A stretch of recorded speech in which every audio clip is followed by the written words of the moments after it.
So, I guess we'll call this coffee thoughts with Ro. Sitting down, having a cup of almost finished coffee, but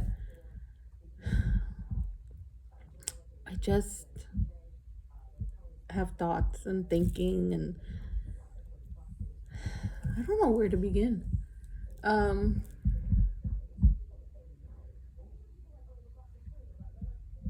dot dot dot. You know, we're coming end of a month, end of the month, I should say, and something I thought of, this year is to do a not a resolution. Everyone comes up with a New Year's resolution, and then by mid February, they're over it and they move on with their lives, right? Like looking at my, like, I'm gonna tell you right now, this hair is like, I just realized, like, it's like poking up in shenanigans. But this year, I've gone through a shitload of stuff, right? So instead of doing a New Year's resolution, I thought of doing goal of the month. So for every month, I'm going to come up with a goal that's something outside my comfort zone, or something that I'm just going to go ahead and try, right? So for the month of January, I've come up with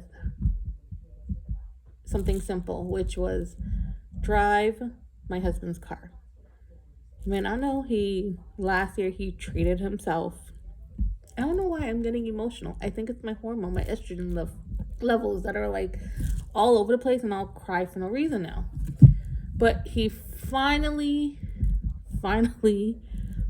bought himself a car.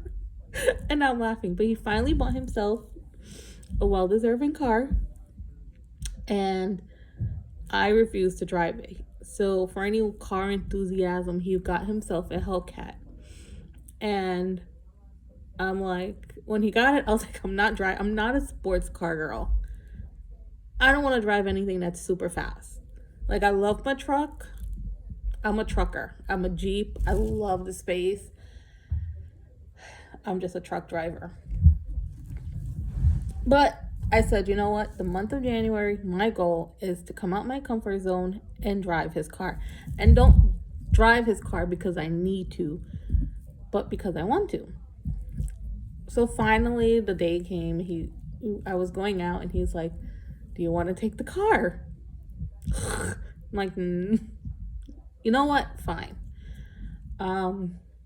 His car is more advanced than mine, so he has like a remote start and that stuff. And it was cold, and I was like, "All right, I'll do the remote. I'll do it.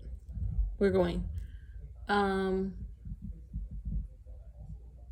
I did it, and it was exhilarating. It was so, like, I didn't speed. I just drove it normal because number one, I had my kid in my car, and she's paranoid, And she was like, "Ma," and I was like, "Well, I don't drive like your dad. I don't drive." But then I understand now when he is driving the car and he wants to press on the gas. I totally get it. But I did something outside my comfort zone. And then next month, I plan to do the same, and I will talk about it when the end of that month comes and see if I made my goal. But then, I have thoughts, like, as I'm recording to you guys, and as I sit and I think of the year and think of like stuff that I want to do. And now I think of it as memories. Like, I'm recording this because it'll stay online and it'll become a memory one day. I think about it when I do these goals.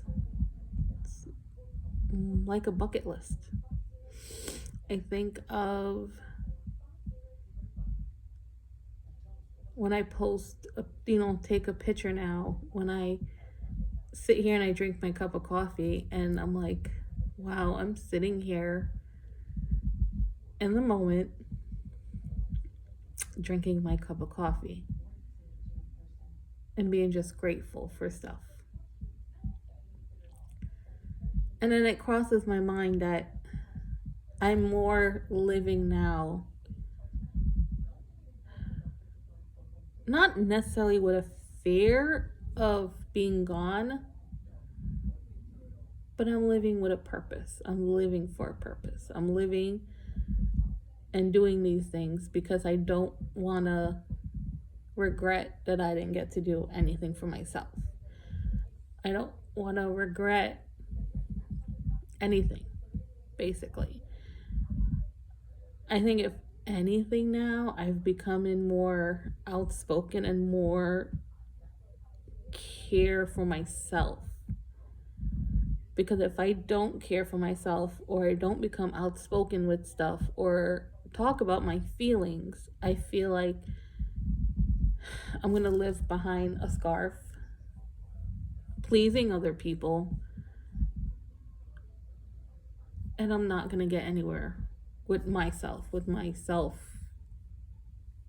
inside, confidence or self-worth or self-thoughts or whatever. But it sucks that I sit here and I drink my coffee and just think of like, wow, I'm doing this. And wow, I'm gonna do this. So I think of the end. And cancer does that because I kind of feel like right now my path and my end is going to be cancer. Would I like for that to be? No. But I have guidance of that that's gonna probably take me out. And I don't feel saddened by it. I don't feel anything. I think it gives me preparation, if that makes sense, if any of this makes sense, to be quite honest, because I feel like only I can understand. But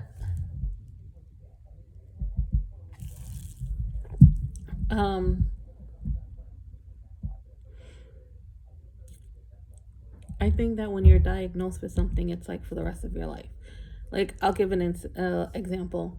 I went to my breast surgeon, and at the end of the appointment, they're like, okay, come back in 3 months, 4 months, 3 to 4 months. And here's an ironic. My appointment is a full circle. It's exactly 1 year that I will see her, the exact day. And the receptionist was like, all right, you can get an appointment with this doctor or that doctor. Your doctor only sees cancer patients. So I don't have cancer anymore? And then she starts typing, oh, I don't know why you saw this person today. All right, yeah, you can see her. It's on this date, this date, this date. And I was like, okay. Like, seriously, I was like, oh, okay. So basically, I had a little hope up, like, oh my God, I'll no longer have cancer. But it's one of those things that once you got it, it's forever. You're just either cured, but it may come back, or you're either just like, you just live day to day to day with it not controlling you, you know? So that will be a forever thing. So I think that, see, now I totally forgot what I was gonna like come full circle with that. But I just think that it's crazy for me to like sit here and think of things like it's the last. And I'm not worried about it. I'm not scared about it. I am just like, we have to do it. We have to live in the moment. We can't live and say, let's start this next time. Let's start this there. No, start the shit now, because you don't know what the future holds. So that's where I'm going to end it with. I hope someone out there understands what I'm saying. I am going to finish drinking my coffee. I have a few house chores that I need to do, and then I have plastic surgeon appointment. Hopefully I get like good news, because I haven't fully showered since like 5 days ago. So I'm hoping that I can shower and I can get back into working out. Side note, good news is that I'm back to the weight I was before I started chemo. So I'm very happy about that. And I want to continue that path. I want to go on this health journey, because I'm sick and tired of like going to the doctor and they're telling me my weight is, oh, you know what you can do is this. And I'm like, I'm doing it. But when you're also telling me you can't work out, you can't do this, you can't do that, it's hard. So I'm glad to be back to pre-chemo weight, but my journey is not done. And I just hope I get a longer grace period. Like, you can work out, you can go to the gym, you can walk. It's crazy when you get diagnosed with one thing and then 20 other things happens, and it's because of your diagnosis. Why I oughta. All right, I enjoyed my morning talk, and as I end all my videos, we got this. Mwah.